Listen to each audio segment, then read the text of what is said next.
నమస్తే, welcome to NCN news. నా పేరు హరిప్రియ. బులెటిన్ లో ముందుగా హెడ్లైన్స్.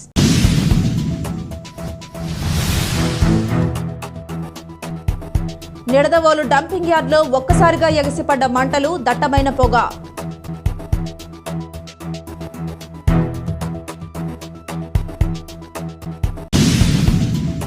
తూర్పుగోదావరి జిల్లా నిడదవోలు డంపింగ్ యార్డులో ఒక్కసారిగా మంటలు, దట్టమైన పొగ వ్యాపించాయి.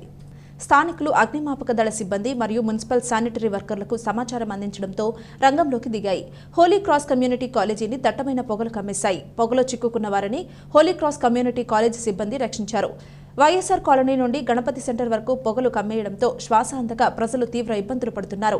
నిన్న మధ్యాహ్నం 2 గంటల నుండి సాయంత్రం 6:30 గంటల వరకు శ్రమించిన అగ్నిమాపక దళ సిబ్బంది ఇప్పటికీ అదుపులోకి రాని మంటలు, దట్టమైన పొగ, ఊపిరి అందక తీవ్ర ఇబ్బంది పడుతున్న ప్రజలు. మంటలను అదుపు చేయడానికి శ్రమిస్తున్న అగ్నిమాపక దళ అధికారి Srinivas, municipal sanitary inspector Uday మరియు సిబ్బంది. నిడదవోలు డంపింగ్ యార్డులో మంటలను, పొగలను అదుపు చేసేందుకు మరింత సమయం పడుతుందన్న సంబంధిత అధికారులు.